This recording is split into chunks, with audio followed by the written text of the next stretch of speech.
monde, bienvenue au Top Études. Alors dans cette vidéo on va voir la gestion des conflits. Alors donc on va traiter qu'est-ce qu'un conflit, les sources des conflits, les raisons des conflits, les attitudes lors des conflits, les types de conflits, les différents niveaux de conflits et les méthodes de gestion des conflits. Donc premièrement, qu'est-ce qu'un conflit? Alors un conflit, ça peut être un affrontement, opposition, blocage, divergence, combat, rivalité, désaccord, dispute et tension. Donc un conflit, c'est la situation dans laquelle se trouvent des individus dont les objectifs, les émotions, les intérêts, les valeurs sont incompatibles et les conduisent à s'opposer. Alors, les sources des conflits. Alors, ça peut être différent, ça veut dire que les personnes ont des positions divergentes vis-à-vis de la situation.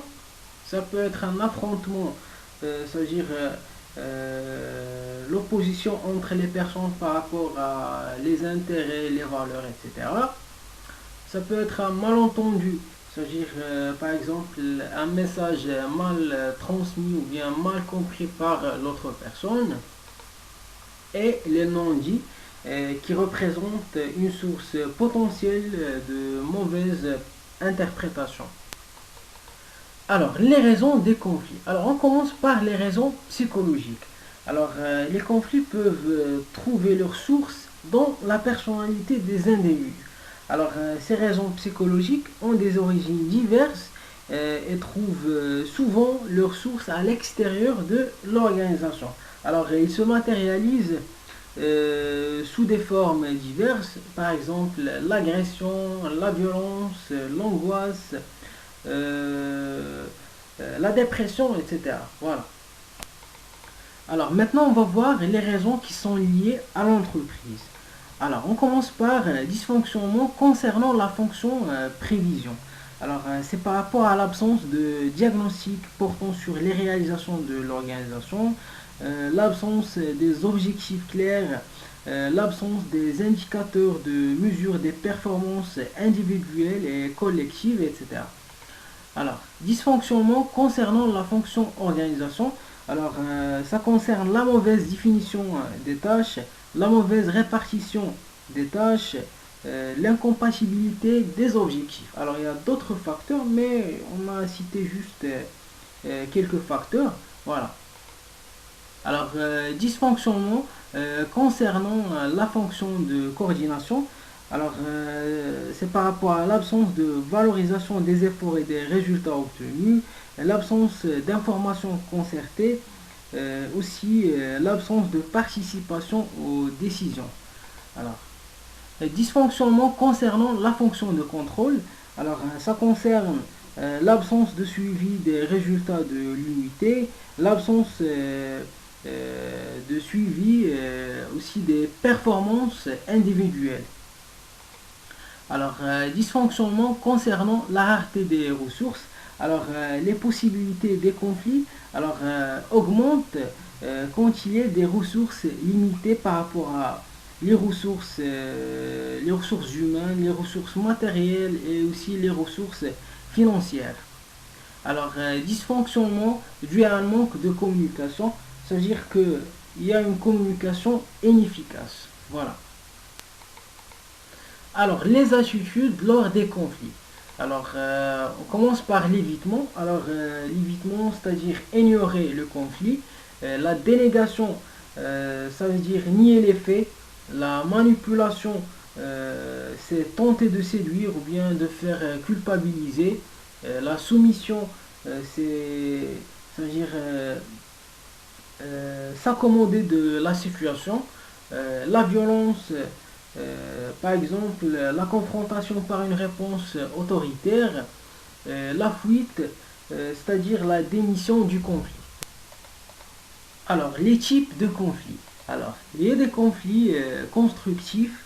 Alors, lorsqu'il entraîne de l'expérience qui permet d'éviter les futurs conflits, et des conflits destructifs lorsqu'il entraîne des effets néfastes.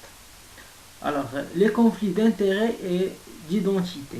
Alors, dans le conflit d'intérêt, l'enjeu se trouve limité à un objet, à un avantage ou bien à l'exercice d'un pouvoir. Et les conflits d'identité.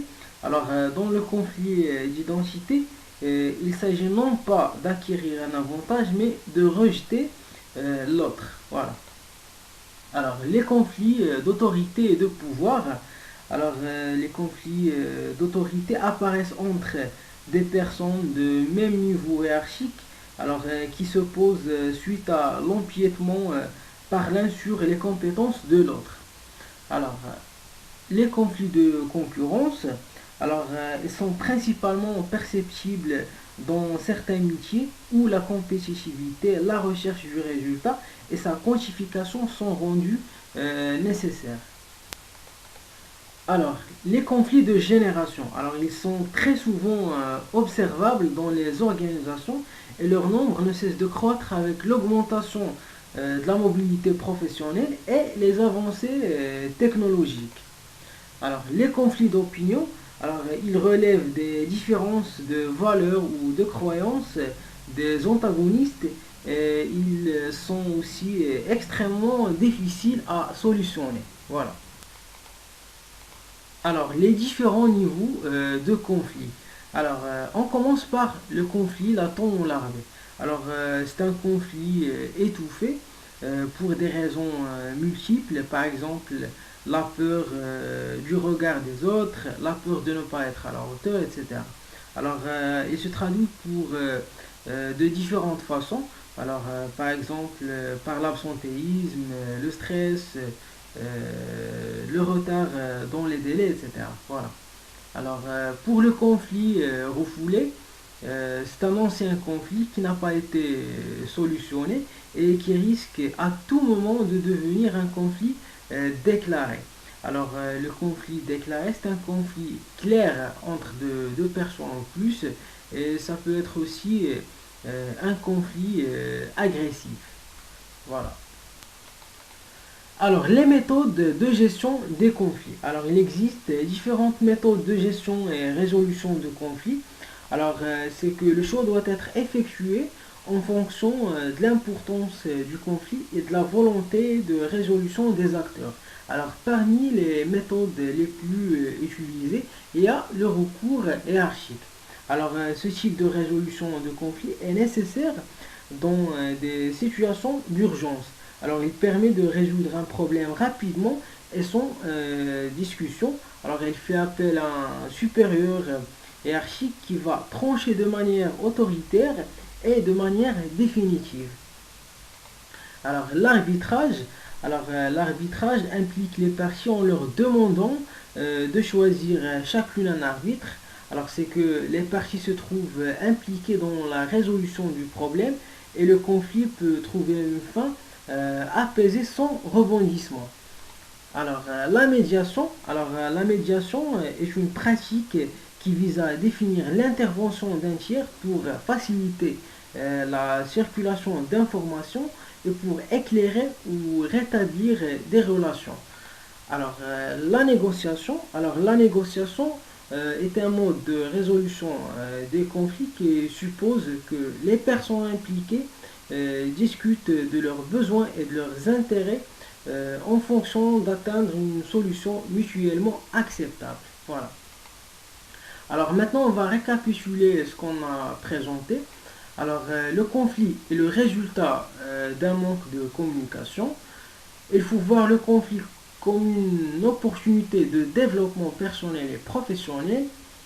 Et le conflit permet d'améliorer les relations et la productivité dans le travail. Voilà. Alors, on a terminé la présentation de la gestion des conflits. Alors, il ne reste que la gestion du stress. Merci. Oh, don't you need somebody?